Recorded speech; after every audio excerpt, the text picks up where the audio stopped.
Queridos irmãos, queremos dar as boas-vindas a todos, bem como as pessoas amigas entre nós e bem como também os irmãos que estão via Zoom para assistir à nossa reunião. Queremos também, desde já, lembrar, por favor, coloquem os vossos dispositivos em modo silencioso. Muito obrigado. Então, queremos convidar todos a se levantar e poderem entoar juntos o cântico 135 com o tema Ser sábio, filho meu. Depois, o irmão Fábio irá dirigir-nos ao Senhor Jeová em oração.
A nossa reunião de hoje está baseada no livro de Isaías, capítulo 3 até o capítulo 5. O que vamos considerar em tesouros da palavra de Deus. Queridos jovens, têm trabalhado no vinhedo de Jeová? E nós, mais adultos, temos trabalhado também no vinhedo de Jeová, nos nossos dias? Sim. Será que agradamos-nos em fazer a vontade de Deus? Estamos convencidos da utilidade e dos benefícios das leis de Jeová como muros de proteção para nós? Que papel desempenha a obediência às leis de Deus na nossa adoração, na nossa vida diária, nas nossas decisões? Em Viver como Cristãos, vamos ter a oportunidade de ver o vídeo Atualização do Corpo Governante, número 7. E no estudo da Bíblia, estudo bíblico, iremos considerar a história 40, Davi e Golias, e a história 41, Davi e Saul. Estas histórias serão realmente muito significativas. O que Jeová valoriza em nós? O nosso exterior ou o nosso íntimo? Vamos ver isso. Por isso, fiquemos atentos. Demos desde já atenção ao discurso 1, que será proferido pelo irmão Sérgio Fernandes. Jeová merecia e esperava que o seu povo fosse obediente. Prestemos atenção.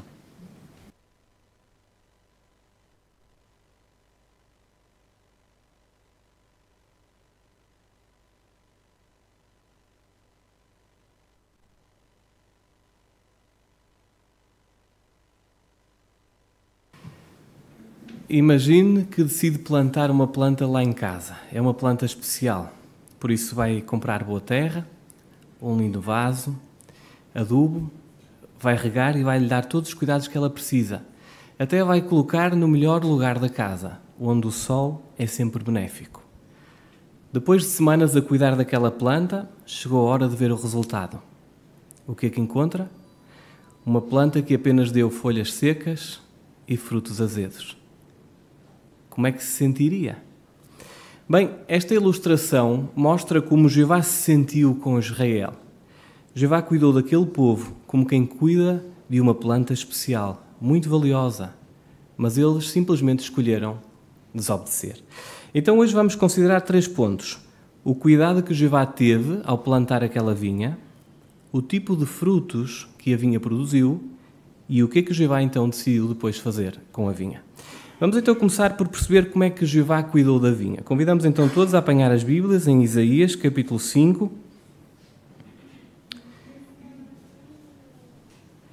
E vamos considerar juntos os versículos 1 e 2 e depois o 7. Diz lá assim: Cantarei para o meu amado uma canção sobre o meu amado e a sua vinha. O meu amado tinha uma vinha numa encosta fértil. Revolveu a terra e tirou-lhe as pedras. Plantou uma videira seleta de uvas vermelhas. Construiu uma torre no meio dela e escavou lá um lagar. Então ficou à espera que produzisse uvas boas, mas produziu apenas uvas bravas. E o versículo 7? Porque a vinha de Jeová dos exércitos é a casa de Israel. Os homens de Judá são a plantação de que ele gostava. Ficou à espera de justiça, mas havia injustiça. Ficou à espera de retidão, mas havia gritos de aflição. Então não há dúvida, Jeová preparou aquele vinhedo, a nação de Israel, com todo o cuidado possível. E convenhamos que cuidar de um vinhedo dá muito trabalho. Por exemplo, só a partir do 3º ou 4º ano é que as videiras começam a produzir uvas, as primeiras uvas. E que trabalho é que existe até chegar a esse tempo? Bem, nós vimos nos versículos, não é? Revolver a terra, descartar cascalho, por isso é um trabalho duro. Ainda aquele agricultor usou as pedras maiores para construir uma torre, como um local de vigia para proteger a plantação de ladrões e até de animais. E é interessante este aspecto porque há muitos eruditos que mencionam que, por norma, apenas se criavam estruturas temporárias para tomar conta dos vinhedos, como por exemplo uma tenda. Este agricultor deu-se ao trabalho de fazer uma torre, por isso ele realmente teve um esforço superior, ele deu-se ao trabalho realmente de construir aquela torre. Então, que tipo de proteção é que o dono do vinhedo nos oferece hoje? Então, Jeová construiu uma torre com estas pedras, reuniões que nos fortalecem, conselhos claros por meio de publicações e o apoio de irmãos fiéis. Então, não temos dúvidas nenhumas, Jeová anseia muito proteger a nossa vida espiritual. E sem dúvida, como então dono do vinhedo e o agricultor supremo, com todos estes cuidados, o que é que Jeová realmente merece? Que nós sejamos capazes de lhe dar bons frutos.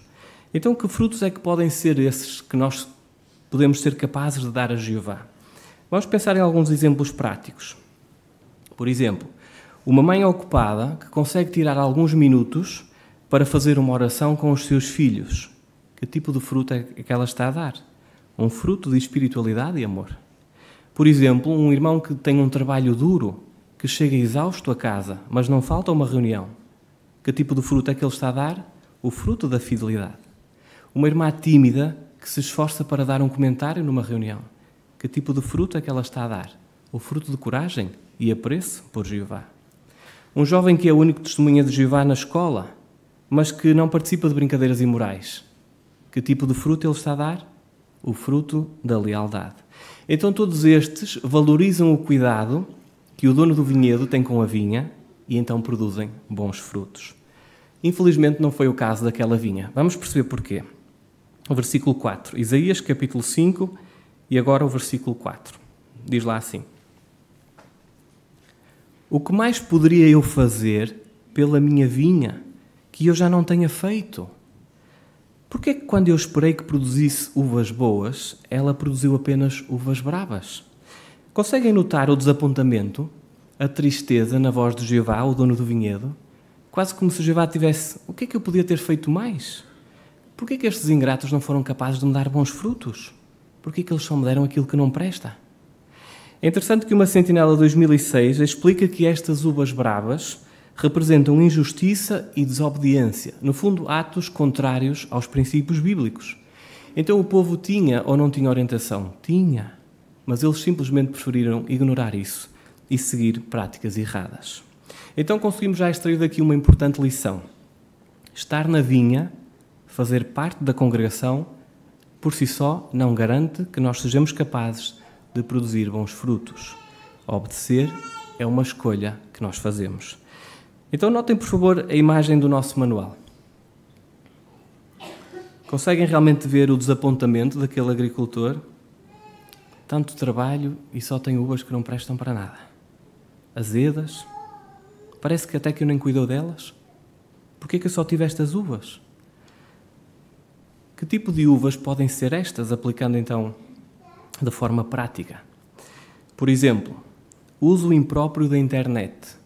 Um irmão talvez até estude, pregue e esteja na reunião, mas depois ele em casa assista conteúdo imoral e violento. Que tipo de uva é que ele está a dar a Jeová? Uma uva brava que não presta. Por exemplo, um jovem que atua como servo de Jeová no salão, mas na escola participa de palavrões e festas. Que tipo de uva ele está a dar a Jeová? Vida dupla, uma uva também azeda. Por exemplo, um marido que até parece calmo e espiritual na congregação, mas lá em casa é só gritaria. Que tipo de uva é que ele está a dar a Jeová? Uma uva azeda. Por exemplo, um empregado cristão que entra depois do horário, inventa desculpas ou finge que está ocupado quando não está. Que tipo de fruto ele está a dar a Jeová? Um fruto que não presta. Por exemplo, quando alguém se recusa a aceitar a orientação dos anciãos, mesmo que seja para o seu bem, que tipo de uva é que ele está a dar a Jeová? Uma uva que não presta. Então conseguimos também tirar daqui outra lição valiosa. E devíamos perguntar-nos individualmente: existe algum hábito meu que Jeová está a tentar corrigir, mas eu teimo em ignorar? Bem, não queremos chegar ao ponto daquela vinha, não é verdade?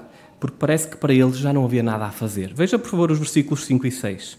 Isaías, capítulo 5, e os versículos 5 e 6 diz lá assim: Agora vou dizer-vos o que farei à minha vinha. Vou remover-lhe a cerca, e será queimada. Vou derrubar-lhe o muro de pedras, e será pisada. Farei dela um terreno baldio. Não será podada nem cavada. Ficará coberta de espinhos e ervas daninhas. E darei ordem às nuvens para que não derramem chuva sobre ela. Era isto que ia acontecer. Não fazia nenhum sentido estar a investir tempo e trabalho numa vinha que não produzia. Para quê? Era realmente chegar-lhe lume, queimar aquilo tudo? Ela tinha que ser abandonada. Teria que ser derrubado o muro e a sua cerca. Então Jeová apenas retirou aquela cerca e aquele muro. Porquê?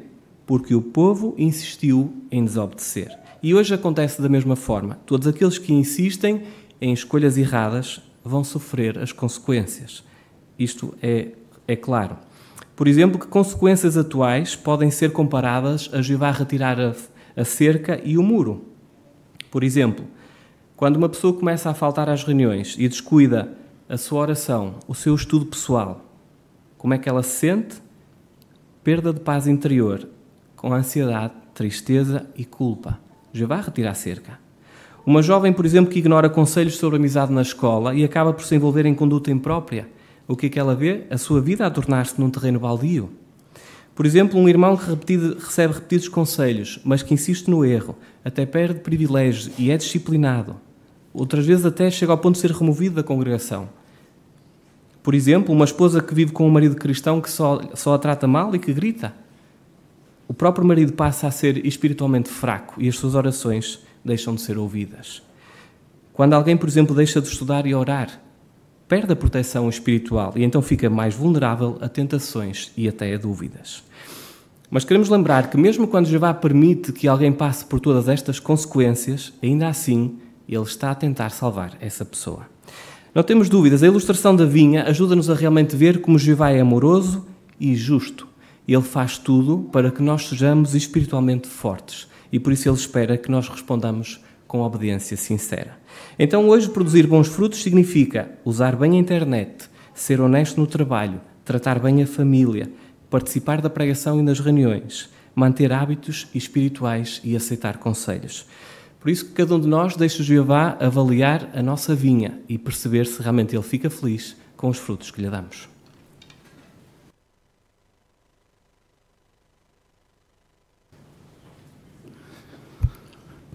Realmente, na terra de Canaã, as uvas e os cachos de uvas eram enormes, eram grandes, não eram assim uvas raquíticas, não é?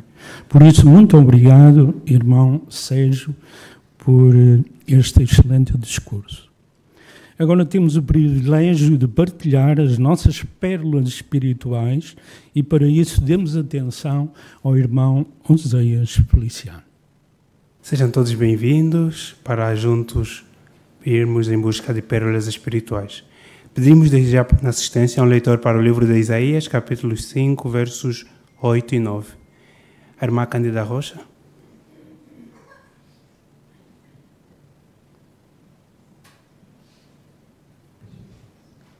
Ai dos que juntam uma casa à outra e dos que anexam um campo ao outro, até não haver mais espaço, e só vocês morarem nesta terra. Eu ouvi Jeová dos Exércitos jurar que muitas casas, embora grandes e belas, irão tornar-se uma ruína que causa medo, sem nenhum morador. Muito obrigado pela leitura, irmã Cândida. A primeira pergunta: por que Jeová estava desapontado com os israelitas?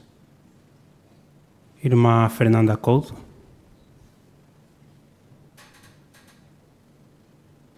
No Israel antigo, o derradeiro dono de todas as terras era Jeová. Toda a família tinha uma herança recebida de Deus que podia alugar ou arrendar, mas jamais vender. Essa lei coibia abusos como monopólios mobiliários. Evitava as famílias que caíssem na miséria absoluta. Alguns em Judá, contudo, gananciosamente violavam as leis de Deus sobre propriedade. Mas o Provérbio 21:2 alerta: uma herança no princípio é óbvia com avidez, mas o seu próprio futuro não será abençoado. Muito obrigado, irmã Eunice Armada. Então, segundo mostra esta explicação, é que os bens materiais estavam a assumir uma importância exagerada na vida daqueles israelitas e Jeová, por causa disso, ficou desapontado. Então, isto também me fez perceber que Jeová deu mais do que suficiente a cada família para viver. E nós também, em breve, Deus queira que sim, que seja em breve, vamos entrar também no novo mundo. Será que nós, a nossa primeira preocupação também vai ser qual vai ser o terreno que vai me ser atribuído? Que tipo de casa vou construir? Será que vai ser muito grande? Então, naquele tempo, nós também não vamos ser perfeitos. Também vamos ter uma inclinação pecaminosa. Portanto, é bom já desde agora treinarmos para não desapontarmos Jeová também no futuro. Muito obrigado. Irmão João Barroso ainda. E de acordo com o versículo, Jeová prometeu despojar esses gananciosos. Portanto, as casas que extorquiam, e Jeová disse que iriam ficar sem habitantes. Isto, de facto, provavelmente se refere, pelo menos e em parte, às condições que seriam causadas pelo futuro que então iria surgir quando Babilónia atacou Israel no ano 607 antes da Era Comum. Muito obrigado. Vamos para a segunda pergunta. Que pérola espiritual encontrou na leitura da Bíblia desta semana? Irmã Paula Luiz.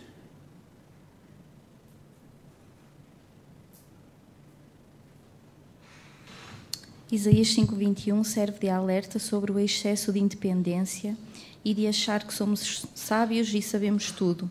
Devemos evitar cair nessa armadilha, porque a Bíblia ensina que a humildade é uma virtude importante e que devemos estar dispostos a aprender e a ouvir os outros. Além disso, preciso reconhecer que somos seres humanos limitados e que dependemos das orientações de Jeová para realmente termos sucesso na vida.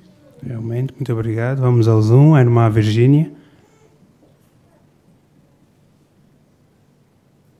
Então, o capítulo 5, versículo 20, diz: ai daqueles que dizem que o bom é mau e que o mau é bom. Portanto, ai daqueles. Portanto, estas pessoas que fazem esta troca, o futuro deles não é bom. Porque diz: ai daqueles. Agora, nós hoje vemos no mundo isto. As pessoas trocam, dizem que o bom é mau e o mau é bom. Portanto, aquilo que é errado, para elas é bom. Portanto, nós temos um livro que nos ajuda a ver o que é certo e o que é errado. Portanto, não podemos trocar, não podemos fazer essa troca, porque temos o livro de Deus, o livro da Bíblia Sagrada, que nos ajuda a ver aquilo que é mau e aquilo que é bom. Portanto, as pessoas não sabem, andam perdidas, de um lado para o outro, sem saber o que fazer. Às vezes fazem coisas horríveis, pensando que estão a fazer uma grande coisa. Portanto, nós não podemos cair nesse erro, porque temos este livro sagrado, que é um guia, que é uma bússola, para nos guiar no nosso dia-a-dia. Muito obrigado, irmã Virgínia. Irmão David Eduardo, aí na ponta. No capítulo 5, o Senhor Jeová compara os israelitas infiéis a uma vinha improdutiva. O ponto interessante para mim é fazer uso de ilustrações para ajudar os moradores a entender melhor a palavra e ter cuidado para usar ilustrações que não compliquem, mas que realmente facilitem, porque as vinhas eram algo em que os israelitas estavam habituados, então era uma ilustração muito próxima da realidade deles. Muito obrigado. Irmão Miguel Xavier. O 3:4, capítulo 3, versículo 4, a parte A diz: farei com que meninos sejam seus príncipes. A versão de Roterdão diz: as crianças mimadas governarão sobre eles. Ou seja, o problema não são as crianças nem os meninos, é o tipo de governantes que nós temos, que são semelhantes a crianças despreparadas com poder na mão. Realmente, quando nós cada vez mais ouvimos falar de política, e mesmo no país, e debates, quem ganhou o debate, devemos estar focados não nestes governos semelhantes a meninos que nos governam, mas ao grande governo maduro do Senhor Jesus. Muito obrigado, sem dúvidas. A irmã Sofia Moraes.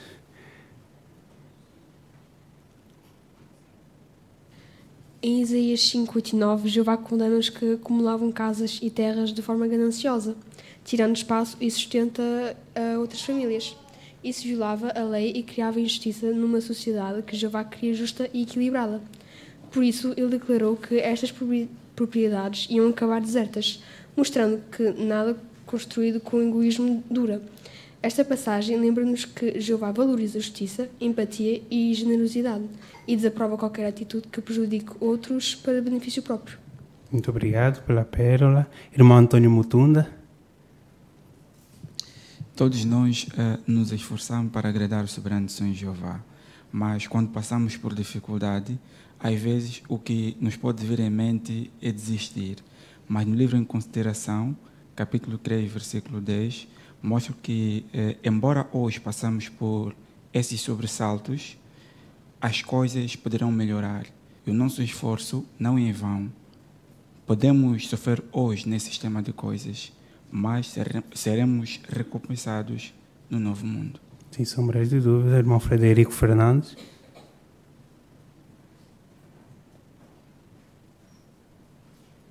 No versículo 20 do capítulo 5, Isaías compara o que é mau a uma escuridão densa, onde normalmente nós não conseguimos ver nada e é fácil perdermos-nos. Quem permanece nesta escuridão acaba influenciado por Satanás e afasta-se da luz. Como jovem, isto lembra-me que muitas ideias, pressões de colegas ou até tendências podem parecer inofensivas, mas podem acabar por me confundir sobre o que é certo e o que é errado. Ao manter-me perto da luz de Jeová, com boas escolhas, boas amizades e tempo para a Bíblia, consigo ver com clareza e evitar caminhos que me possam prejudicar. Muito obrigado. O irmão Ítalo Batra.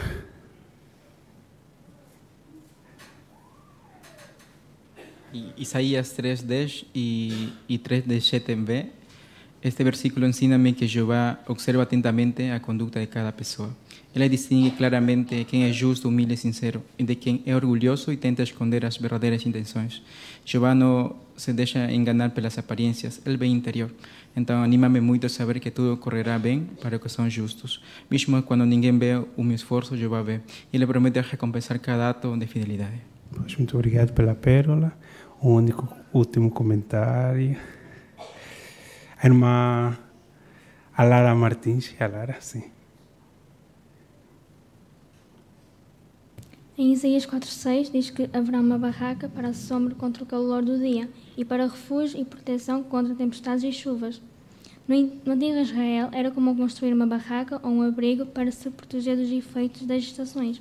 Do mesmo modo, quando sofremos o calor abrasador da perseguição ou das tempestades da oposição, queremos refugiar-nos em Jeová, que age para nós como um abrigo ou uma barraca, dando-nos a sua proteção dele divina.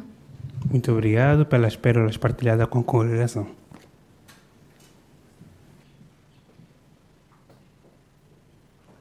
Muito obrigado, irmão Isaías, e também obrigado aos irmãos pela excelente partilha de tesouros espirituais. Vamos dar agora atenção à leitura da Bíblia ao irmão Henrique Lopes. Ele vai nos fazer a leitura de Isaías capítulo 5, do versículo 1 até ao versículo 12. Henrique.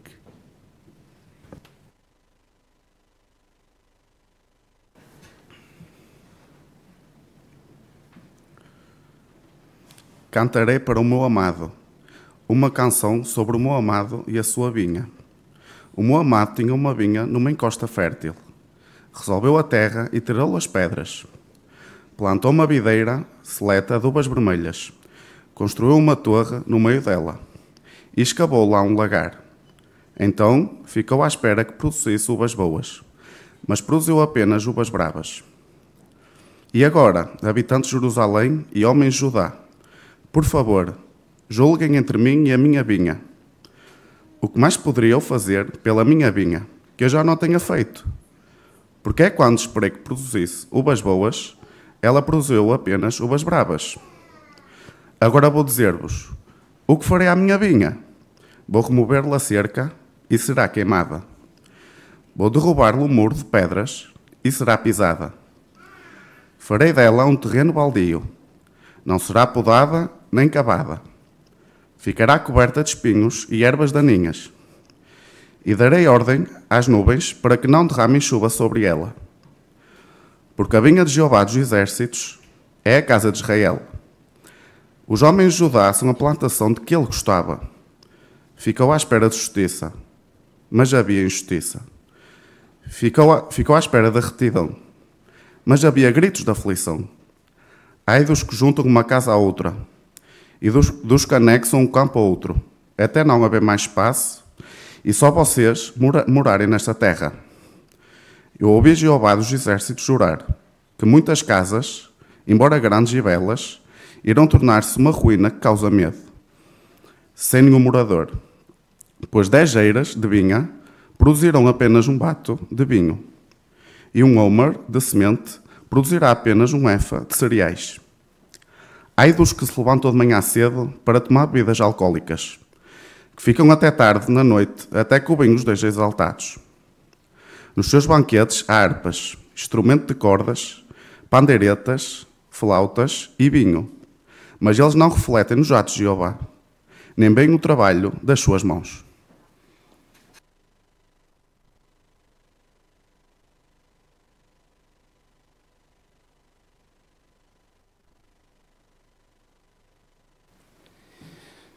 Muito obrigado, Henrique. Excelente leitura que proferiste para nós. E Jeová está feliz, não é? E o ponto a considerar é a lição 5 de leitura e ensino. E é interessante que aqui, na leitura, salienta lermos de modo correto. Para isso, para lermos de modo correto, é necessário prepararmos-nos bem. Então, o que é que isso envolve? Envolve pensar na intenção das palavras que tu leste. E então dar-lhe sentimento, dar-lhe volume, ênfase. Isso é muito importante. E pronunciar cada palavra de um modo correto. Não é? E tu realmente fizeste isso. Pronunciar bem cada palavra. Isso é muito importante. Também outro aspecto é falar de modo correto, não é? De modo claro. E isso também tu fizeste. Por isso, foi uma excelente leitura. Desejamos que continues a fazer um bom progresso nesta parte. Empenhe-se. Agora vamos então entrar na parte empenha-se, no ministério, e o irmão Sérgio Silva e o irmão José Marques vão nos apresentar, iniciar conversas de casa em casa. E vamos ver como o irmão Sérgio usa um vídeo do kit de ferramentas de ensino. Vamos prestar atenção. Boa tarde, o meu nome é Sérgio e o senhor deve ser o senhor José Marques. Boa tarde, sim, sou eu. Mas como é que sabe o meu nome? Se é a primeira vez que falamos? Na verdade, eu não sabia o seu nome, mas por acaso reparei aqui na sua caixa de correio diz José Marques, então decidi arriscar. Boa tática, já vi que deve ser testemunha de Jeová.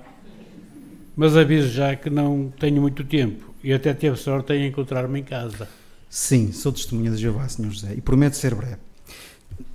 Na sua opinião, acha que as pessoas podem ser verdadeiramente felizes no mundo em que vivemos hoje? Com tantas coisas más, é difícil ser feliz hoje. Vemos milhares e milhares a morrer nas guerras e eu, para mim, acho que isso é impossível. Eu, sinceramente, tenho que é impossível as pessoas serem felizes hoje em dia. Tem razão, Sr. José. Realmente, sermos verdadeiramente felizes no mundo em que vivemos é um verdadeiro desafio. No entanto, muitas pessoas têm encontrado a verdadeira felicidade por estudar a Bíblia. E esta revista tem ajudado muitas pessoas neste sentido. Repare, por exemplo, o que diz aqui, logo no início da página 7. Eu vou ler para si. Pessoas de todo o mundo enfrentam problemas. Por causa disso, sentem tristeza, ansiedade e até dor. Já passou por isso? Pode ser que esteja a sofrer por causa de uma doença ou porque uma pessoa que você ama muito morreu. Talvez pense, será que um dia as coisas vão melhorar? E eu tenho a certeza que o Sr. José gostava de saber a resposta a esta pergunta. Por isso, gostava de lhe oferecer um estudo gratuito da Bíblia. O que é que acha? Sim, até gostava de saber a resposta, mas estudar a Bíblia até iria ocupar-me ainda mais o meu tempo, não é? Olha, no início da nossa conversa eu reparei que o Sr. José deve ter o seu tempo muito ocupado. E para esclarecer essa dúvida, eu gostava de lhe mostrar um vídeo aqui no meu telemóvel que explica o que acontece no estudo da Bíblia. Olha. O que achou do vídeo, Sr. José? Acha que depois desse estilo conseguia disponibilizar algum do seu tempo para podermos falar mais sobre este e outros assuntos?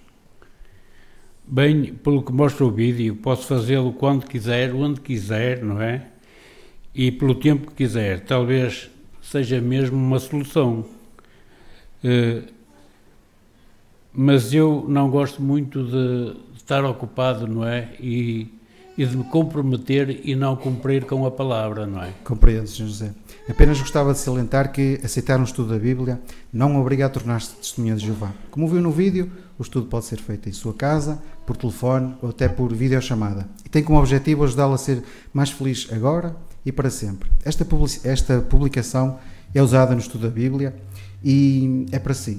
Fica também com os meus contactos. Alguma dúvida que tenha, ligue e eu terei imenso prazer em ajudá-lo. Até uma próxima. Muito obrigado, até uma próxima.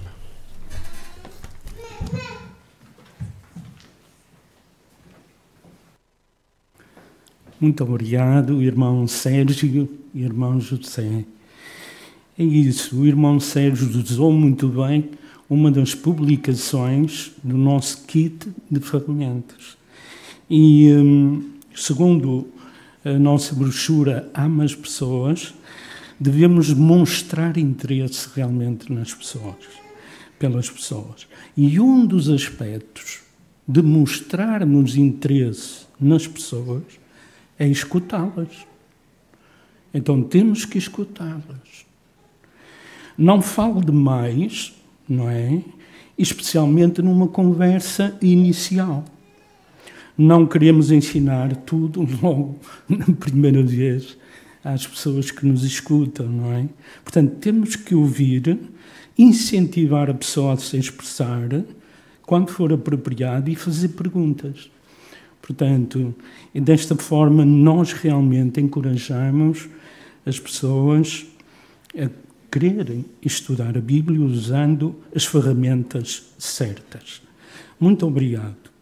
Agora vamos continuar com a designação número 5, cultivar o interesse, testemunho informal. A irmã Paula Fernandes e a irmã Melisa Palomínio vão demonstrar e vão falar sobre a aplicação JW Library e vamos ver como a irmã Paula ajuda a pessoa a instalá-la no seu telemóvel. Olá, Melissa. Posso me sentar? Sim, podes. Estás aqui sozinha. Olha, estás bem? Sim, estou bem. Obrigada. Ótimo. Olha, eu tenho pensado muito em ti.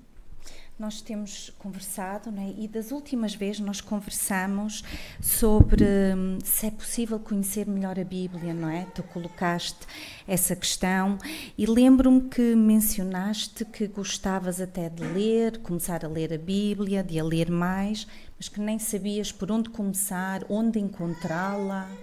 Isso, não é? Sim, é verdade. Sempre quis aprender mais na Bíblia, mas também não sei se é fiável. Tenho curiosidade, mas não sei. Não sabes, pois.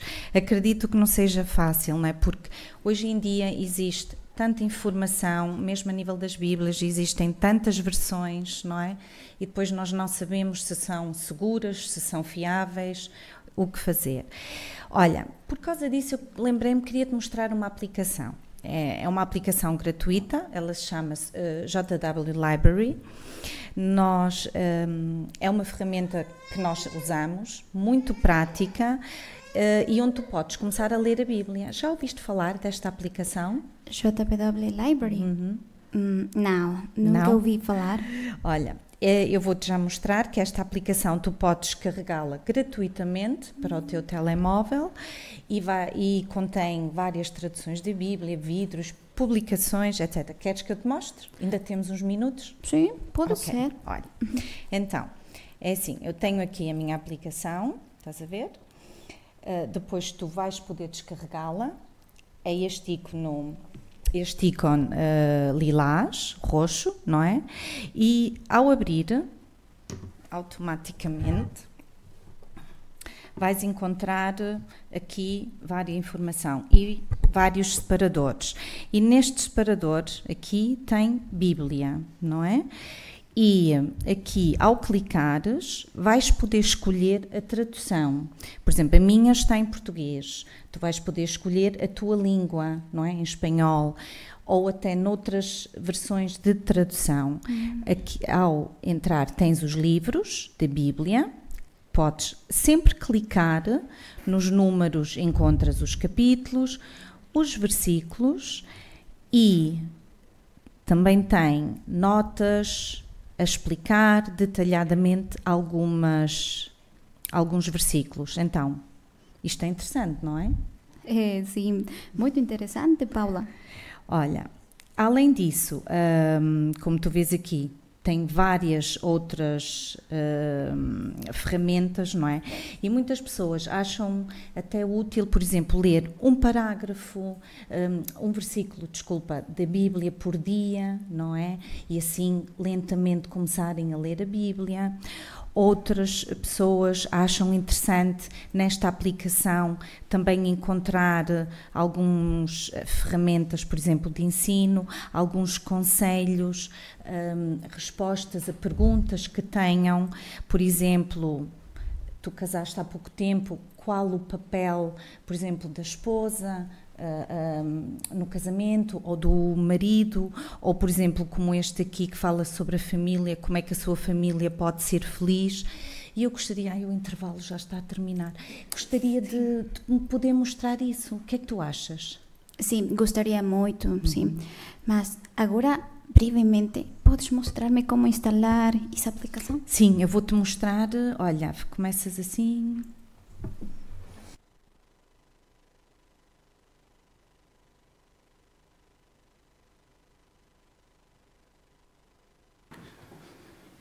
Obrigado, irmã Paula, irmã Elisa.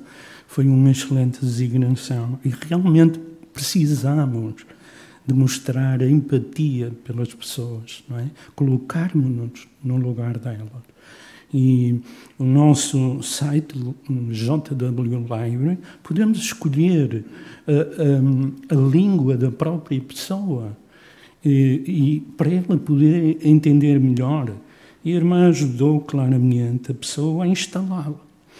E vimos também que a irmã Paula mostrou como o estudo da Bíblia pode responder muitas perguntas, às perguntas das pessoas.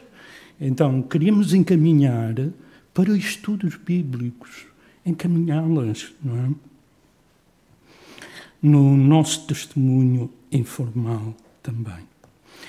Agora, vamos passar a outra designação, fazer discípulos. A irmã Débora Samba, junto com a irmã Ana Clara, vão apresentar esta designação. Encoraje um estudante da Bíblia que está a enfrentar oposição da família. Prestemos atenção.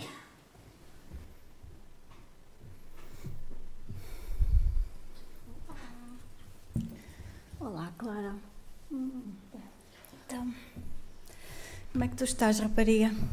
A correr como sempre, né? Já deixei os meninos na escola e agora estou aqui. Espero que hoje a gente consiga estudar um pouquinho. Olha, mas eu vou dizendo logo, não consegui preparar o estudo. A minha vida tá uma correria muito grande, mas assim, gosto sempre de estar contigo e ainda bem que hoje me chamou para tomar um chá. É um prazer. Realmente eu sei que a tua vida em casa não é fácil. É, realmente, lá em casa as coisas são meio complicadas. O meu marido não complica tanto. Ai, mas a minha mãe complica tudo. E agora, por exemplo, vai chegar o Natal, o Ano Novo, e ela quer que toda a gente vá para lá. Vai para casa dela, quer que eu compre presente, quer que eu compre tudo isso. Mas assim, já falei para ela que eu não vou. Mas eu não tô afim de festa, não tô afim de nada disso, sabe?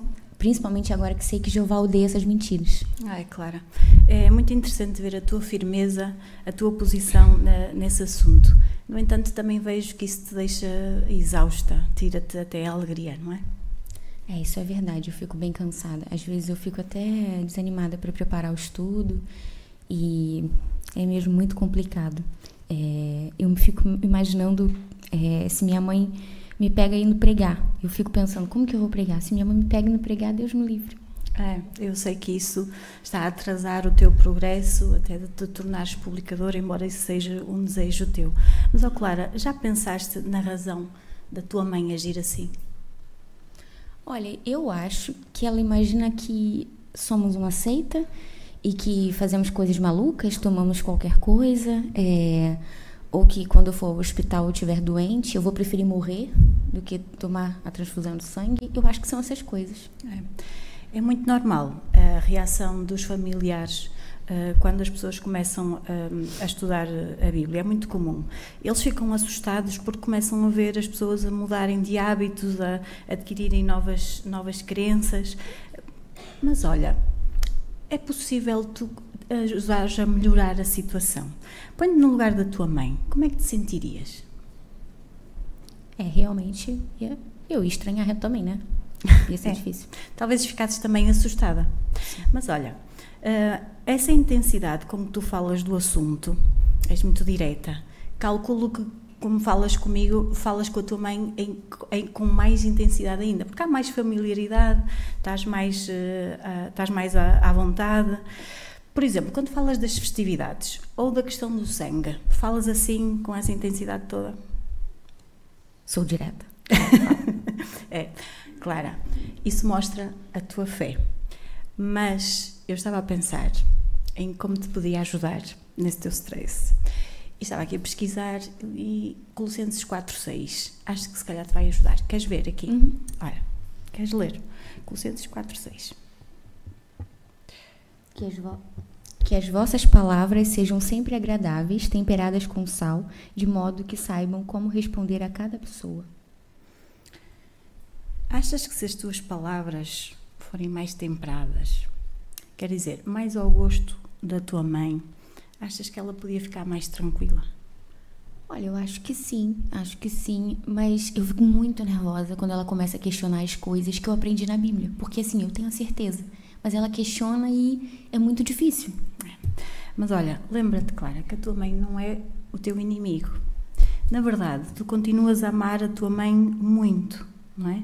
Então, o que é que achas que vai acontecer? Se tu mostrares ter um pouco mais de paciência, talvez um pouco mais de bondade nas tuas palavras ou nos gestos que tens com ela, se lhe continuares a assegurar o amor que tens com ela, para ela. Olha, eu amo muito a minha mãe. Eu acho que provavelmente as coisas iam melhorar e se calhar ela não punha tanta pressão. Talvez. Então, olha, nesse sentido, tenho uma sugestão para ti. O que é que tu achas de nós explorarmos esta parte aqui do site? Porque o site é uma ótima forma de encaminhar os familiares descrentes para a verdade sem pressionar. E nesta secção aqui, perguntas frequentes sobre as testemunhas de Jeová, vais encontrar muitas formas de explicar assuntos suavemente ou mandá-los mesmo para o site. O que achas de nós vermos aqui alguns assuntos que costumam surgir nas tuas conversas com a tua mãe e treinar abordagens? Vamos ver? Vamos ver. Provavelmente isso vai ajudar, não é? Acho que sim.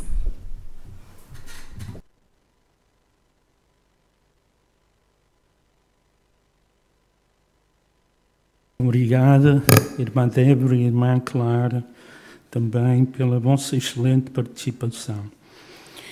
Realmente, quando estamos a dirigir um estudo bíblico, queremos compreender o nosso estudante e queremos ajudar, não é? Queremos ajudá-lo. E para isso precisamos usar de franqueza, sermos sinceros e identificar o que pode estar a impedir da pessoa progredir, o seu estudante, progresso. Então, o objetivo é tentar ajudar. E podemos fazer algumas perguntas, por exemplo, o que pode estar a impedir o meu estudante progredir? O que é que eu posso fazer para ajudá-lo? E foi isso que nós vimos aqui em parte, não é? Peça a Jeová coragem para ser franco e ajudar a pessoa. Portanto, é necessário nós ver para que a pessoa possa progredir. Por isso, excelente, muito obrigado a todas as irmãs e irmãos que participaram nesta parte. Encerramos, empenhe-se no ministério. Agora iniciamos a parte de viver como cristãos, com o cântico número 65, confiantes, nós vamos continuar. Cântico 65.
Agora chegou o momento, então, de podermos ver o vídeo Atualização do Corpo Governante número 7. Prestemos atenção, por favor.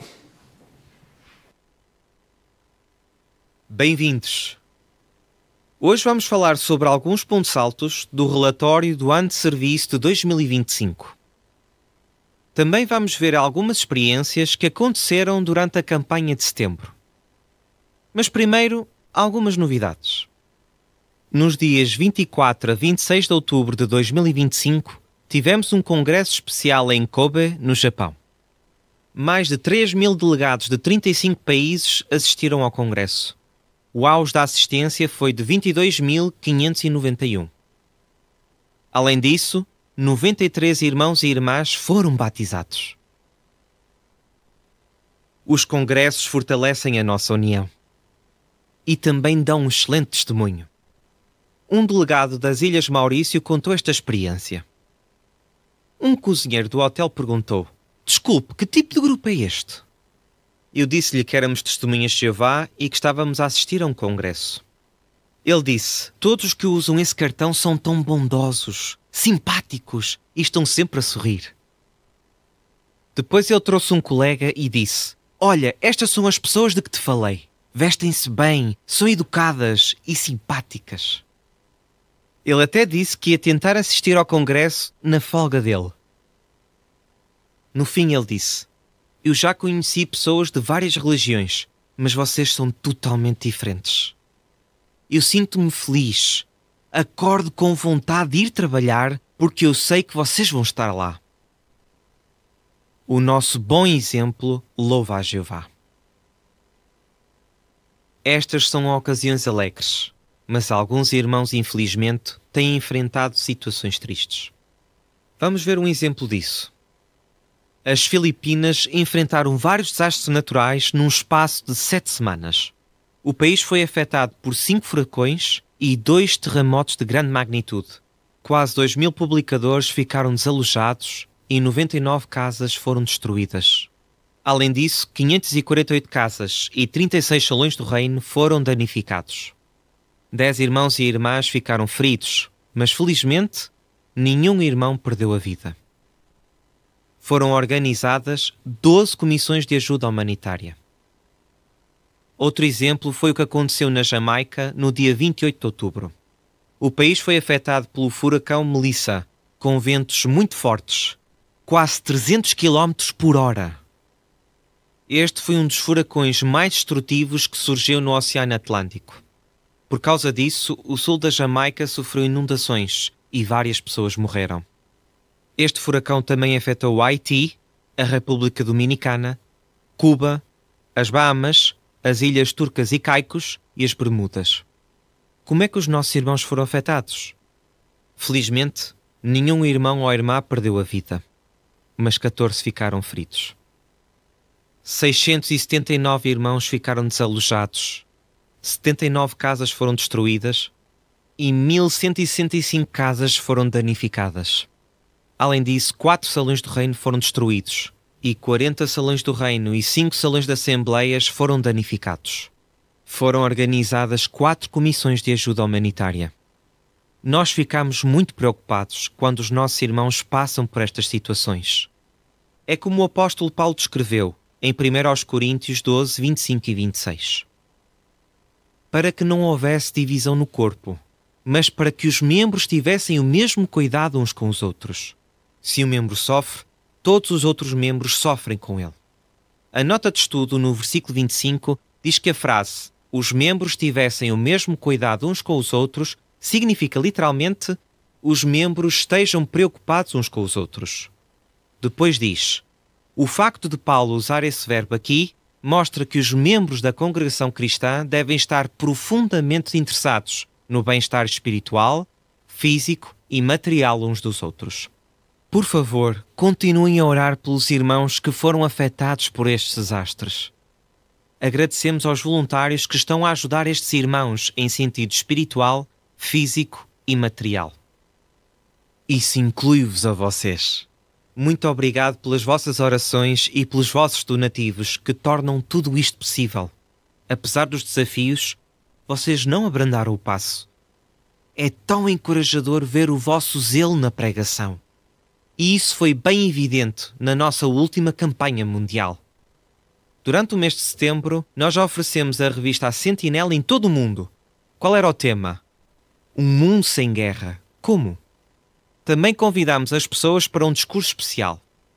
Notem algumas experiências encorajadoras desta campanha. Uma irmã na Argentina quis dar testemunho a alguém no trabalho durante a hora do almoço. Ela sabia que a sua chefe já tinha estudado a Bíblia. Por isso ela falou-lhe sobre a campanha. E também a incentivou a retomar o estudo da Bíblia. Mais tarde, ela ficou a saber que 2 colegas tinham ouvido a conversa e tinham muitas perguntas. Qual foi o resultado? Ambas aceitaram um estudo da Bíblia. No dia seguinte, a chefe da irmã aceitou retomar o estudo da Bíblia. Todas estão a estudar e 2 assistiram ao discurso especial. Na Bélgica, 2 irmãs bateram à porta de uma senhora muito simpática. Quando as irmãs lhe ofereceram a Sentinela, ela aceitou ler a revista. Na visita a seguir, sabem o que a senhora lhes disse? Que ela tinha visitado o nosso site. Ela também viu o vídeo Porque é que Deus permite o sofrimento. O vídeo conseguiu responder de forma lógica e clara às perguntas que ela tinha. Depois as irmãs ofereceram-lhe um estudo e ela aceitou.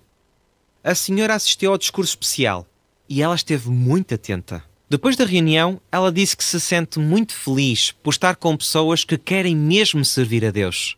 Hoje, ela continua a estudar a Bíblia. Estas são apenas algumas das muitas experiências que aconteceram durante esta campanha. Agora, vamos falar do relatório da atividade de pregação do ano de serviço de 2025. O texto do ano de 2025 incentiva-nos a dar a Jeová a glória que o seu nome merece. O povo de Jeová em todo o mundo fez exatamente isso. Em média, 9.047.083 publicadores relataram a sua atividade. Isto representa um aumento de 2,5%. Além disso, dos 241 territórios onde se prega as boas novas, 96 tiveram um auge no número de publicadores. Para além da campanha que tivemos para oferecer estudos bíblicos em setembro de 2024, várias filiais organizaram campanhas de pregação durante 2025. O objetivo era iniciar conversas e oferecer estudos bíblicos, e Jeová abençoou esses esforços. Por exemplo, entre junho e agosto, os nossos irmãos e irmãs no Peru participaram numa campanha de pregação. Qual era o objetivo? Pregar a pessoas de 5 regiões diferentes do país. Isso abrangeu os territórios desde o rio Amazonas até à Cordilheira dos Andes. E qual é que foi o resultado? Quase 10.000 pessoas mostraram interesse e quiseram saber mais sobre como funcionam os nossos estudos bíblicos. Da mesma maneira, entre os meses de julho e agosto, milhares de irmãos participaram na primeira campanha de pregação de sempre na zona oeste da Zâmbia. Cerca de 1,3 milhões de pessoas vivem nesta zona. Muitas delas vivem em zonas remotas. E esta foi a primeira vez que ouviram as boas novas. Qual foi o resultado? Durante a campanha, mais de 24.500 pessoas mostraram interesse e pediram um estudo bíblico, o que é espetacular. Os campos estão mesmo brancos para a colheita. Aliás, em todo o mundo, houve um aumento de 1,6% no número de estudos bíblicos relatados. E também estamos muito felizes pelos 304.643 que foram batizados no último ano de serviço. Isto representa um aumento de 2,8%. E o que dizer da assistência ao memorial? É tão bom saber que a assistência foi de 20.635.015 pessoas. E 15 territórios registaram o maior auge de todos os tempos. Vamos agora ouvir mais alguns pontos altos deste relatório. Nas Filipinas, tivemos um novo auge de mais de 268.200 publicadores. Durante 37 meses consecutivos, atingimos o auge no número de pioneiros regulares. Agora, são mais de 79.000. Isso significa que, por mês, há 531 novos pioneiros. No México, atingimos um novo auge. Somos 879.024 publicadores. Também tivemos um auge no número de pioneiros. Agora, são mais de 173 mil. Na Indonésia, tivemos um auge no número de publicadores. 32.371. Isto representa um aumento de 3% em comparação com o ano passado. Também tivemos outro auge. Um novo auge, neste caso, no número de pioneiros regulares. Mais de 7.100. Em Angola, tivemos um aumento de 6% no número de publicadores. Isso significa que somos mais de 184 mil, um novo auge. Mas no mês de setembro, atingimos o maior auge de todos os tempos, 190.939 publicadores. No Zimbábue, também tivemos um auge no número de publicadores, mais de 53.700, ou seja, tivemos um aumento de 7%. Além disso, tivemos o maior auge de todos os tempos no número de pioneiros regulares, mais de 10.600. No Congo-Kinshasa, tivemos um aumento de 11% no número de publicadores. Somos mais de 297 mil. Também tivemos o maior auge de todos os tempos no número de estudos bíblicos e na assistência memorial. Aliás, mais de 1,4 milhões de pessoas assistiram ao memorial. Isto é 4 vezes mais o número de publicadores. Estamos muito felizes por vos dizer que aqui na França tivemos um auge no número de publicadores. 139.548. Em Madagascar, tivemos um aumento de 7% no número de publicadores. Isso significa que tivemos um auge de mais de 44.500. A assistência ao memorial foi 4 vezes este número. Este foi o maior auge de todos os tempos, de 176.453. No Brasil, tivemos um novo auge, de mais de 930 mil publicadores. Em setembro de 2025, atingimos o maior auge de todos os tempos. Agora, somos mais de 940 mil publicadores. Estes são apenas alguns pontos altos do relatório de serviço deste ano. Conseguimos ver claramente a bênção de Jeová. E conseguimos ver o vosso zelo no trabalho de pregação. Por isso queremos dizer-vos muito obrigado, irmãos, por darem a Jeová a glória que o seu nome merece. Como vimos nesta atualização, os nossos irmãos passam por muitas dificuldades, incluindo desastres naturais. Mas eles não desistem de fazer o que é bom. Jeová continua a fortalecer e a abençoar estes irmãos. E tenham a certeza de que Ele nos está a abençoar no nosso trabalho de pregação. Que todos nós continuemos a dar o nosso melhor para Jeová. Queridos irmãos, saibam que vos amamos muito e que oramos por todos vocês. A partir da sede mundial das Testemunhas de Jeová, este foi o JW Broadcasting.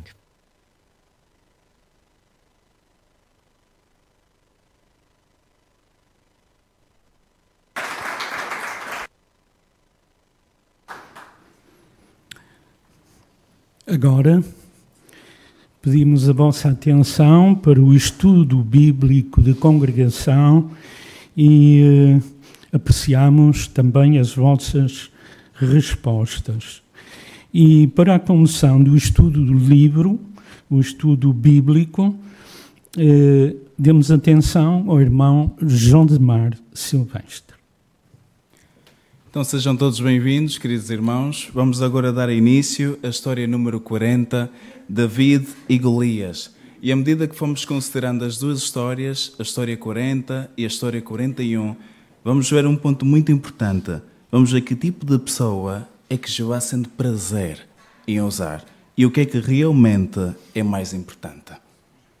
E hoje, o leitor designado para hoje é o irmão Jordan Mata. E para isso gostávamos de convidar o irmão Jordan na leitura da história número 40, amigo, por favor. Depois de algum tempo, Jeová disse a Samuel para ir à casa de Jessé. Um dos filhos dele seria o próximo rei de Israel. Quando Samuel chegou lá, viu o filho mais velho de Jessé e pensou que ele seria o próximo rei. Mas Jeová disse-lhe: Não foi ele que eu escolhi. Eu não ligo à aparência das pessoas. Para mim, o importante é que tenha um bom coração. Então, Jessé trouxe mais 6 filhos, mas Jeová não tinha escolhido nenhum deles. Samuel perguntou a Jessé se tinha outros filhos. Jessé respondeu: Eu tenho um outro chamado David, que é o mais novo. Ele está a cuidar das ovelhas. Jessé mandou trazer David. Quando David chegou, Jeová disse a Samuel que David era o escolhido. Samuel derramou um pouco de óleo na cabeça de David, mostrando que ele seria o próximo rei de Israel. Algum tempo depois, os filisteus vieram lutar contra os israelitas. Um dos soldados filisteus era um gigante chamado Golias. Todos os dias ele gozava com os israelitas e dizia: Duvido que encontre alguém para lutar comigo. Se conseguirem e ele ganhar, seremos vossos escravos. Mas se eu ganhar, vocês é que vão ser os nossos escravos. Um dia, David foi levar comida aos seus irmãos que estavam no exército. Então, ele ouviu Golias a provocar os israelitas e disse que ia lutar contra ele. Mas Saul disse que não era uma boa ideia, porque David era muito novo. David respondeu: Jeová vai ajudar-me. Saul quis que Davi usasse a sua armadura, mas David devolveu-a, porque só o atrapalhava. Então, David pegou na sua funda uma arma para tirar pedras e foi até o rio. Ali apanhou 5 pedras e colocou-as num saco. A seguir, correu até Golias. Golias disse: Vem cá, rapazinho, eu vou matar-te e dar-te a tua carne aos animais. Mas Davi não ficou com medo. Ele respondeu: Tu vens lutar comigo a confiar na tua espada e na tua lança, mas eu vou lutar a confiar em Jeová. Achas que está a lutar contra nós? Estás a lutar contra Jeová. Todos aqui vão ver que Jeová é muito mais forte do que qualquer arma. Ele vai entregar-vos nas nossas mãos. Davi colocou uma pedra na funda e atirou-a com toda a força. Jeová fez a pedra acertar no meio da testa de Golias. Golias caiu no chão e morreu. Os filisteus fugiram com medo.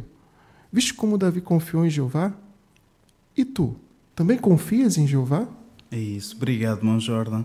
Então, a primeira pergunta: quem que Jeová escolheu para ser o rei depois de Saul? Irmã Isabel, por favor. Temos também uma imagem, a primeira imagem, sem ser a de capa. Jeová disse a Samuel para ir à casa de José. Um dos filhos dele seria o próximo rei de Israel. Mas Samuel chegou lá e viu o filho mais velho de José e pensou que ele seria o próximo. Mas Jeová disse-lhe: Não foi a ele que eu escolhi. E Samuel perguntou a José se tinha outros filhos. José respondeu, disse-lhe que sim. Eu tenho outro chamado Davi, que é o mais novo. Ele está a cuidar das ovelhas. José mandou para trazer Davi. Quando Davi chegou, Jeová disse a Samuel que Davi era o escolhido. Samuel derramou um pouco de óleo na cabeça de Davi e mostrou que ele seria o próximo rei de Israel. Isso, obrigado, Mãe Isabel. Temos também uma imagem, sem ser a de capa, a primeira. Isso, obrigado, amigos. Alguém também gostaria de comentar a imagem com relação a esta primeira pergunta?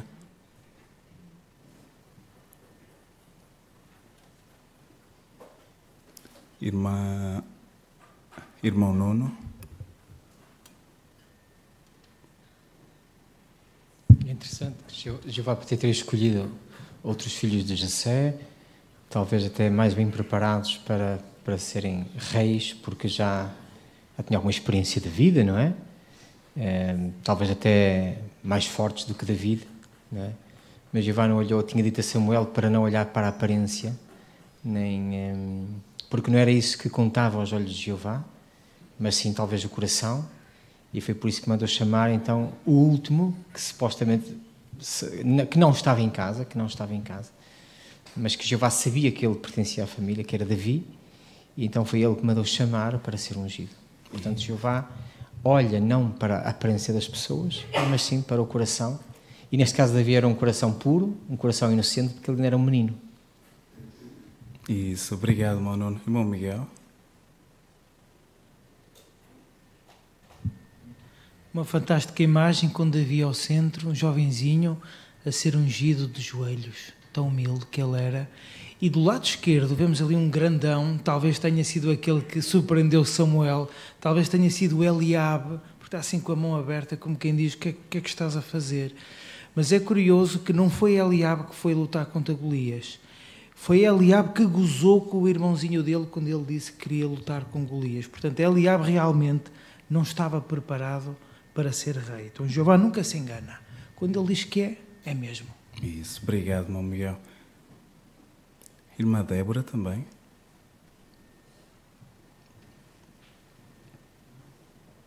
Com este episódio também aprendemos que nem o pai de David se dignou a chamar David para aquela reunião com Samuel. Nem o pai acreditou no potencial de David, achou que ele se calhar era muito novo. Isto também nos ensina que nós, quando lutamos com sentimentos de baixa autoestima, achamos que não estamos à altura, é bom lembrarmos que Jeová olha para nós de outra forma. Mesmo que os outros não olhem, Jeová olha. E, portanto, mantemos uma atitude correta e estamos no sítio certo a fazer o que é certo. Isso, é uma bonita lição. Irmã Luzia, por favor. E embora Davi tomasse a iniciativa de se oferecer no serviço de Jeová, é importante notar que ele fixava a sua confiança em Jeová e não em si mesmo. Quando ele chegou a Golias, disse claramente: eu chego com o nome de Jeová. No dia de hoje, Jeová te entregará na minha mão. Então, para servir com êxito qual jovem cristão, nós também teremos de confiar em Jeová e não em nós mesmos. Exatamente, muito bem. Vamos agora passar para a segunda pergunta, que é: porquê que David conseguiu vencer Golias? Pedimos também a segunda imagem, também do nosso estudo. Vamos ouvir aqui a irmã Pilar, por favor.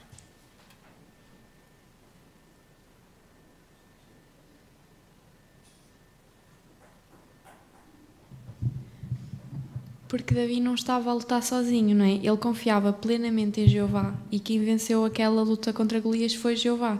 Isto mostra-nos que nós hoje também não precisamos de ter medo, porque se nós confiarmos em Jeová como Davi confiou, também vamos vencer qualquer dificuldade. Isso, muito bem. Irmão Barroso, irmão Barroso. E vemos então aqui a humildade de Davi quando disse a Golias: achas que estás a lutar contra nós?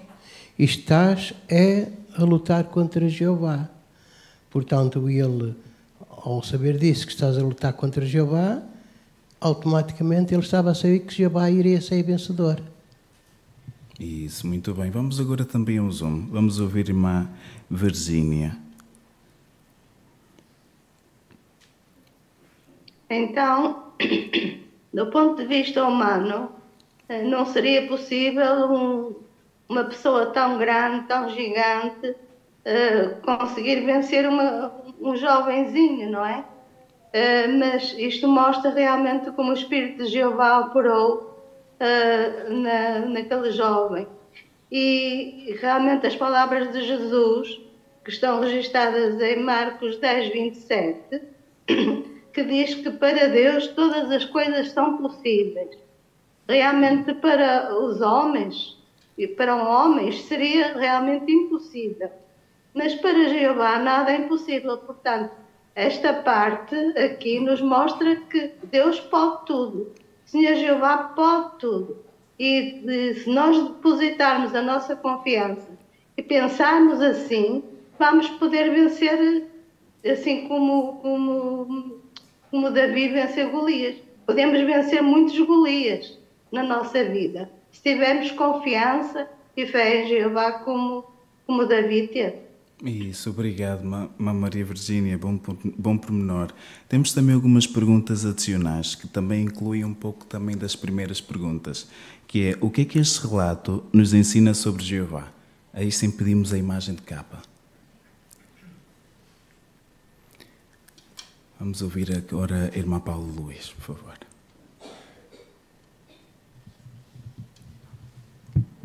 A mim ensinou-me que Jeová é mais forte que qualquer obstáculo, porque Golias parecia invencível, mas nada é impossível para Deus. A lição que eu tiro, por maior que seja o problema, Jeová é ainda maior. Isso, muito bem. Vamos agora nesta fila também, irmã Paula Fernandes. Vamos dar prioridade à mãe. Neste relato, o que eu gosto muito é exatamente a imparcialidade de Jeová, não é? Que Jeová valoriza o coração e não a aparência, não é? Já foi tocado e falámos muitas vezes sobre isso, mas realmente quando nós vemos que o mais importante para Jeová é o que nós temos no coração, são as qualidades internas que nós temos, não é? A humildade, a fé, a nossa sinceridade, não se somos bonitos por fora ou se temos uma posição social melhor, não, para Jeová não é isso que vale, é realmente as qualidades espirituais que nós desenvolvemos, e essas é que Jeová vê e é essas que Ele valoriza e ama, e vimos isso aqui claramente. Realmente este relato é fantástico nesse aspecto. Obrigado, irmã Paula. Vamos ouvir também o irmão José Marques.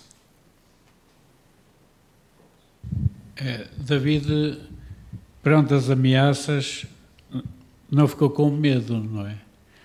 Isto mostra-nos também na obra de pregação que às vezes encontrarmos pessoas com mau aspecto, não é? E à primeira vista que nos mostra que são maus, mas não devemos ter medo de abordarmos essa pessoa, porque ela por dentro pode ter um bom coração.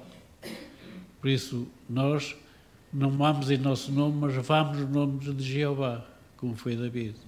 Isso mesmo, amigo. Bom ponto. Vamos ouvir o irmão que nos visita. Não sei o nome, desculpa. Paulo.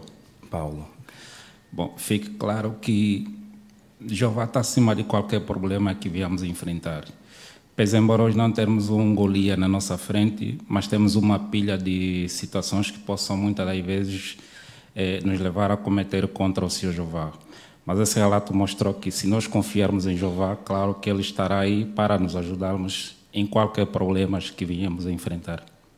Muito obrigado, irmão Paulo. Vamos passar agora para a segunda pergunta. Que lições práticas é que podemos aprender deste relato?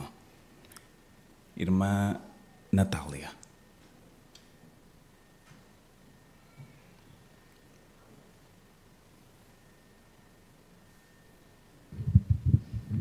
Uma das lições que eu tirei é que nós devemos estar preparados, porque o Golias, ele tinha fé e tinha confiança em Jeová, ele sabia que ia vencer o Golias, mas não foi por causa disso que ele não deixou de pegar em 5 pedras, porque não só uma, se ele tinha tanta confiança e tanta fé, porque ele sabia que tinha que fazer a parte dele, tinha que estar preparado.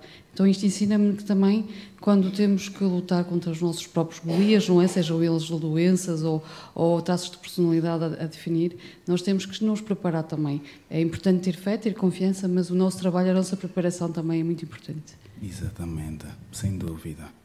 Fazer o trabalho, não é? Sem dúvida. Irmão Sérgio Manuel. É bem interessante ver, olharmos o ponto de vista de Jeová quando estamos a tomar uma decisão. Por exemplo, quando queremos atingir alvos espirituais, queremos progredir na congregação, talvez se tornar servo ancião. E às vezes não paramos para pensar no que Jeová espera que eu faça. É interessante que Davi estava a cuidar de ovelha, ele era pastor, estava a cuidar das ovelhas, o que mostra que ele se preocupava com as ovelhas. Do mesmo jeito, para nós alcançarmos alvos espirituais como anciãos, precisamos ser pastores, precisamos desenvolver essa qualidade, precisamos desenvolver essa habilidade para que nós consigamos cuidar das ovelhas do Senhor Jeová. Não queremos só ser anciãos para ser chamado mais um ancião na congregação, mas queremos cuidar das ovelhas do Senhor Jeová. Então precisamos desenvolver esse carinho pelos irmãos, pelas ovelhas do Senhor Jeová na congregação.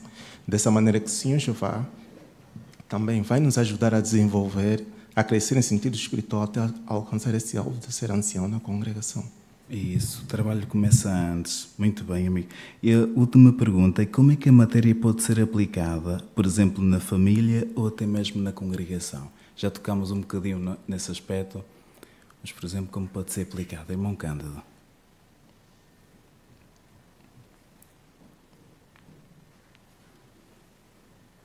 Então, na congregação, vimos o zelo de Davi pela adoração pura. Ele sempre amou a Jeová, sempre foi leal a Jeová, e isto para nós é um exemplo extraordinário, mesmo para os jovens na congregação, continuar a serem leais a Jeová e obedecer às suas leis, assim como ele foi, Davi, sempre na sua vida. Exatamente, amigo. Então, nessa história vimos que o mais importante é quem nós somos no íntimo. E o mais importante não é o quão grandes são os nossos problemas, mas o quão grande é a nossa fé. Então agora estamos prontos para a história 41. Por favor, irmão Jordan. Depois de matar Golias, David tornou-se o chefe do exército de Saul. David ganhou várias guerras e ficou muito famoso. As mulheres até cantavam músicas que diziam que Davi era um guerreiro melhor do que Saul. Por causa disso, Saul ficou cheio de ciúmes e decidiu matar David. Um dia, David estava a tocar harpa para Saul. Então, Saul atirou-lhe uma lança, mas David conseguiu desviar-se. Depois disso, Saul tentou matar David várias vezes. Por isso, David achou melhor fugir para o deserto. Saul juntou 3.000 homens e foi atrás de David.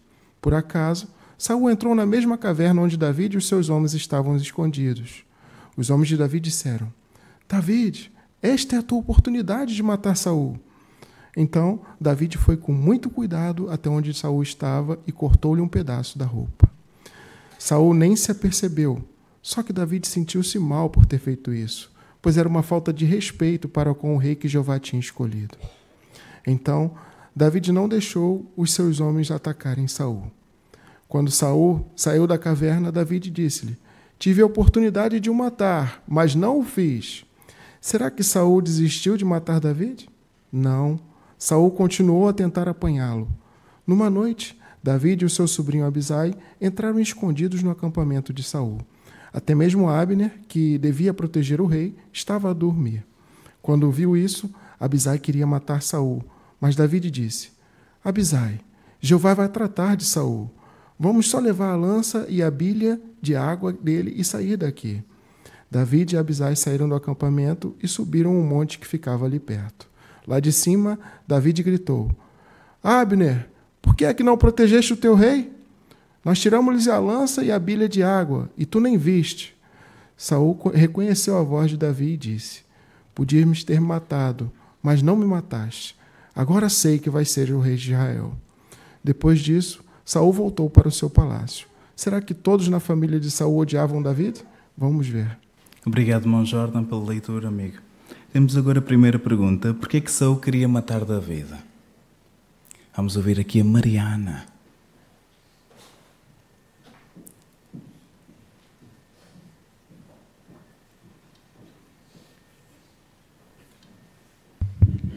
David ganhou várias guerras e ficou muito famoso. As mulheres até cantavam músicas que diziam que David era um guerreiro melhor do que Saul. Por causa disso, Saul ficou cheio de ciúmes e decidiu matar David. Muito bem. E por que David não quis matar Saul? Vamos ouvir a Mateus, Júlio. David não quis porque seria uma falta de respeito para com o rei que Jeová tinha escolhido. Bom comentário, Júlio. Muito bem. Temos também as perguntas adicionais. O que é que este relato nos ensina sobre Jeová? Irmão Jorge.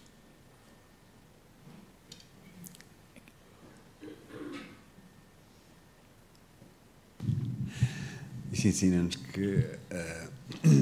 que a autoridade é para ser respeitada. Se Jeová coloca alguém numa determinada posição, nós devemos obedecer, nós devemos aguentar, mesmo que não concordemos, por muitas das maneiras que essa pessoa faça, nós devemos fazer a nossa parte, apresentando a nossa humildade também e o respeito para com Jeová.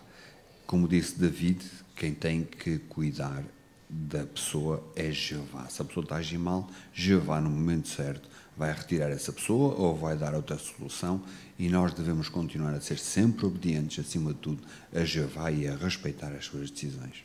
Isso mesmo, amigo. Bom ponto. Irmão Frederico.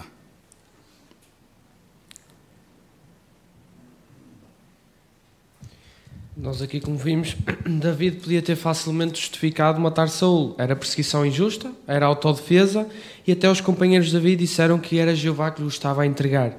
Mas David mostrou autocontrolo e uma visão espiritual muito profunda. Jeová mostra, através deste momento de David, que Jeová aprecia servos que escolhem a paz, mesmo quando têm poder para fazer o contrário. Jeová não valoriza força ou vingança, mas sim um coração misericordioso. Muito bem, amigo. Boa nota. E que lições práticas é que podemos aprender deste relato? Vamos ouvir a Lara Martins. Então, de acordo com o texto de Romanos, ensina-nos que se alguém nos provocar, temos de aprender a dar lugar à ira. A ira de quem? De Jeová. Em vez de ficarmos furiosos, temos de continuar a olhar para Jeová. Devemos ser pacientes e esperar que Jeová resolva o nosso problema quando ele achar necessário, assim como David fez. Muito bem, Lara. Irmão Nisso também? Por trás, isso. Também esta história contrasta muito com a história anterior, porque na outra lição Davi era um homem do momento, vivia no castelo, era amado pelo rei, tudo era bonito. Mas nesta história tudo mudou, porque Saul queria vê-lo morto, ele já não vivia num palácio, vivia fugido e vivia em cavernas. Então isto lembra-nos que a vida pode ser extremamente instável. Por exemplo, uma doença vem e tudo muda.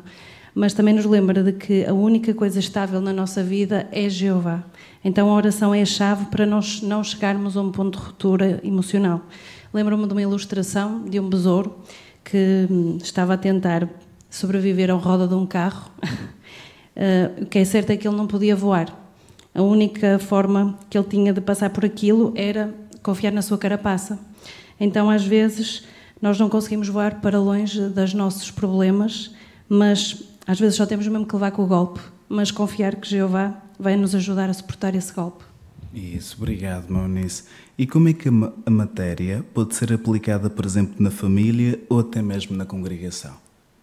Irmão António Mutunda.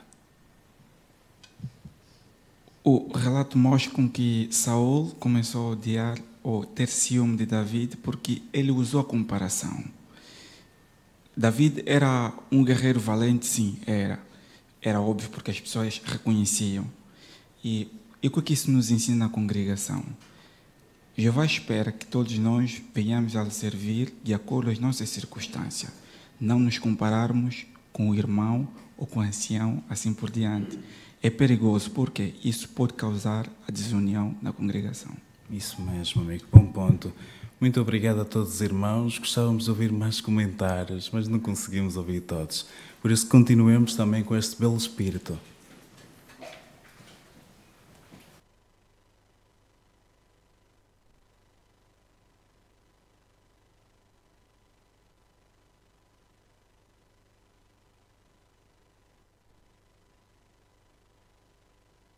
Queremos agradecer ao irmão João de Semar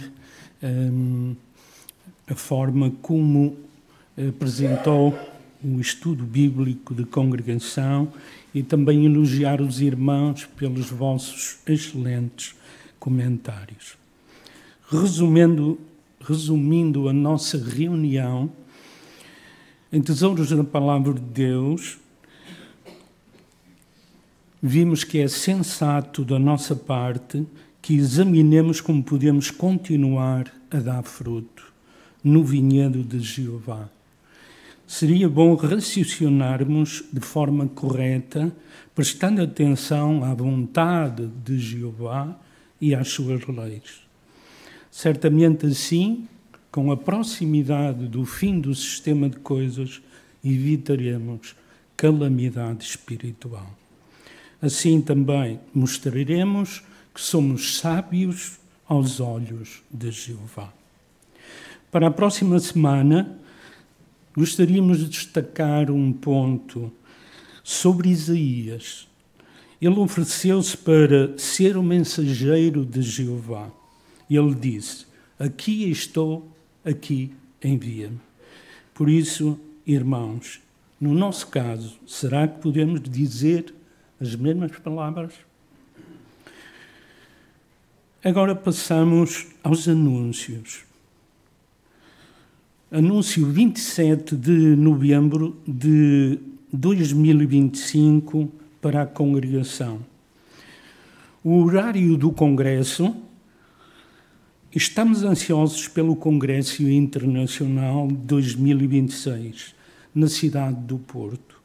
Os preparativos estão bem encaminhados e temos visto como Jeová está a abençoar os nossos esforços e a remover obstáculos para que este congresso se realize com a sua glória e louvor.